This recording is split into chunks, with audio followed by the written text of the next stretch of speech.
gaachanni uummata Oromoo waboon zoonii lixaa giddugala Oromiyaa kaabaa fi kaaba lixa shaggar keessa sossa'u humna gabroonfataa loltoota maafiyaa PP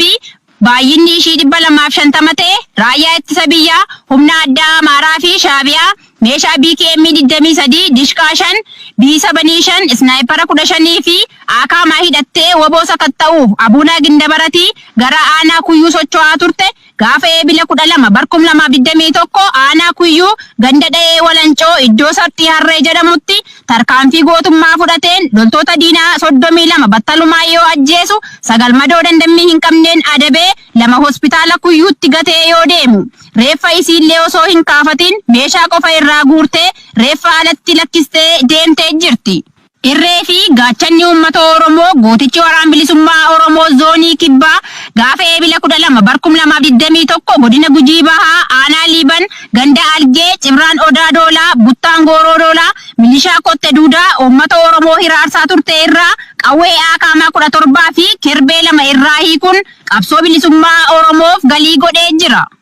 Ittuun fufuun abdiin Oromootaa waboon zoonii kibbaa eebila 13 barkum 2021 Cibraan Odaa Doolaa Buttaan Gannaalee Suudaa Gurraachaa godina Gujii aanaa Gooroo Doolaa ganda Sirbaa iddoo addaa Hulloo jedhamutti tarkaanfii paatroolii 3 irratti fudhateen paatroolii tokko ofirraa dabarsuun tarkaanfii paatroolii 2 irratti dhukaasa baneen battalatti 6 yoo ajjeesu 5 madeessee jira. Tokko ammoo haroo qalloo magaalaa akkuma seeneen duun isaa beekamee jira. Abdiin Oromoof Oromiyaa gootichi waraana bilisummaa Oromoo zoonii kibbaa gaafa eebila 14 barkum 2021 Cibraan Odaa Doolaa Buttaan Gannaalee Siidaa Gurraachaa Konya Gujii Bahaa keessa socho'u duratti tarkaanfachuu isaa akkuma itti fufetti jira. Cibraan Odaa Doolaa Buttaan Gannaalee Siidaa Gurraachaa muraasni Mo'ee Bokkoo godina Gujii Bahaa Ona Booree ganda Addiisii jedhamutti tarkaanfii waraana mootummaa gabroonfataa ooraalii 2 deemu hattee hidhee haleeluun 70 battalumaa yoo ajjeesu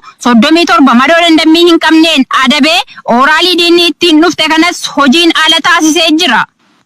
Ittuun fufuun abdiin Oromoof Oromiyaa gootichi waraana bilisummaa Oromoo zoonii lixaa godina Iluu Abbaa Booraa keessa sossa'u guyyaa gootota Oromoo eebila 15 dhiiga diinaa boorratee gootummaa isaa agarsiisee jira. Waraanni bilisummaa Oromoo godina Iluu Abbaa Booraa keessa sossa'u aanaa Daarimuu ganda Uccee bakka addaa gaara Gondora jedhamutti waraana sirna tortoraa leellistuuf uummata Oromoo sakattaa woboo jettee hiraarsitu gootichi uummata isaa irraa qolachuun hedduu ishii du'aa fi madoo dandammii hin qabneen adabee injifannoo boonsaan goolabeera.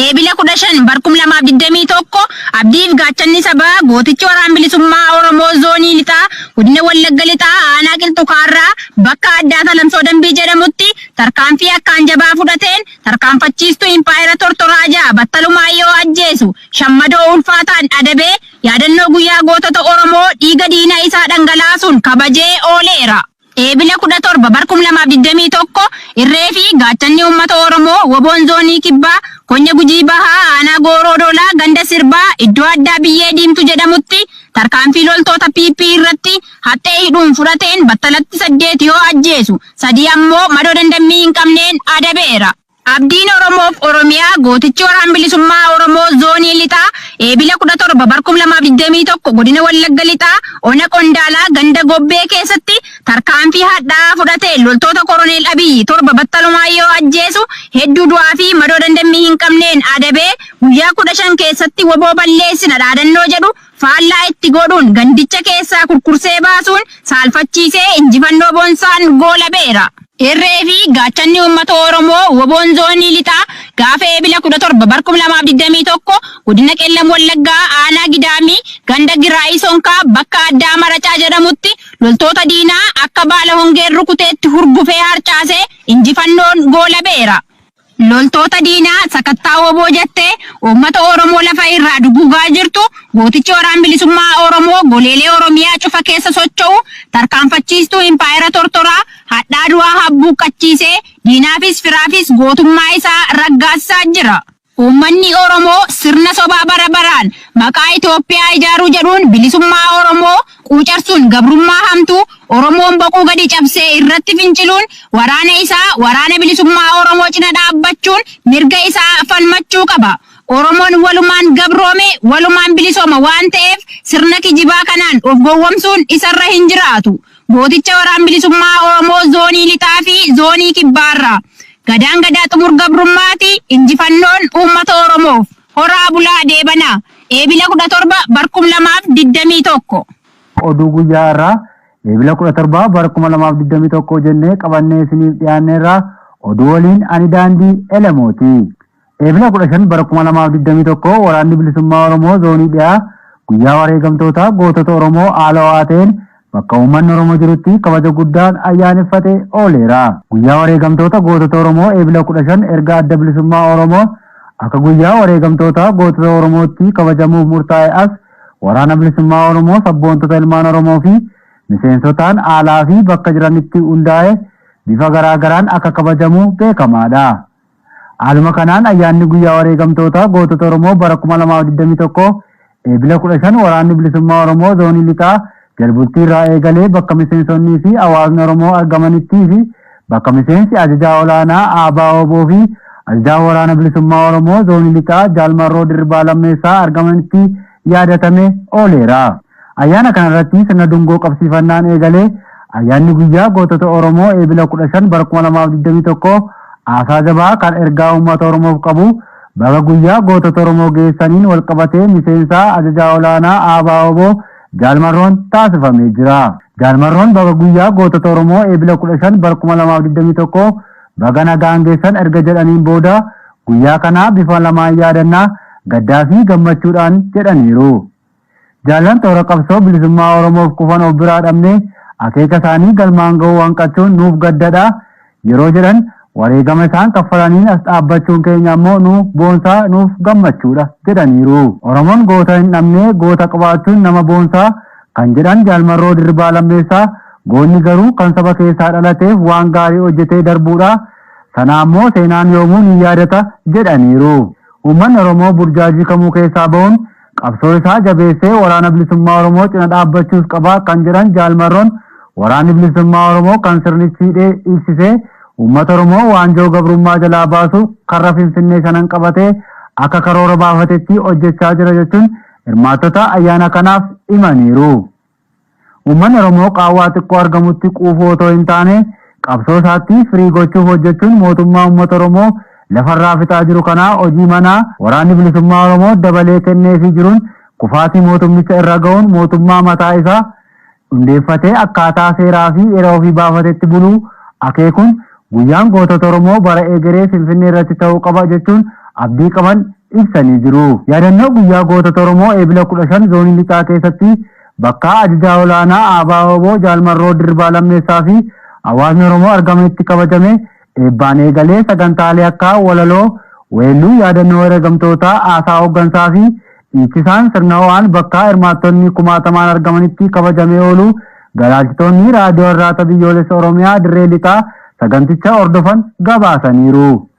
Eebila 17 bara 2021 kaaba Oromiyaa godina Wallootti lolli duguuginsa sanyii fi duulli weerara daangaa babal'ifannaa sirna PP'n qindaa'e humna milishaa fi liyyuu mootummaa naannoo Amaaraa fi Affaariin raawwatamaa jiru ammaatee itti fufuun gabaafame. Hidhattoonni naannoo Amaaraa fi Affaar gargaarsa mootummaa bade balleessaa PP irraa argatanitti dhimma ba'uun lola duguuginsa sanyii bifa haarawaan ilmaan Oromoo Walloo irratti geggeessan roobii eebila 14 bara 2021 galgala irraa eegalanii bifa adda ta'een onaa xaa'ee keessatti liyyuu Amaaraan Oromoota Walloo irratti banamee babal'achuun hanga har'aatti onoota konyaa Walloo garaagaraa keessatti lola deemaa jiruun lubbuun ilmaan Oromoo danuu darbuu mannii fi qabeenyi hanga hin qabne barbadaa'uu fi ammas mancaafamaa jiraachuun gabaafamee jira. Lola kana kan banee humnoota liyyuu Amaaraa daangaa godina Walloo iddoo addaa Arbuu jedhamee beekamu kaampii liyyuu irraa ka'uun gara onaa xaa'ee konkolaataa 25 bobbaafamanii lolicha kan eegalan ta'uun beekamee jira. Lola kunis gara onoota konyaa Walloo danuutti babal'achuun hanga gabaasi kun qindaa'etti lolli itti fufee kan jiru ta'us maddeen gabaasanii jiru.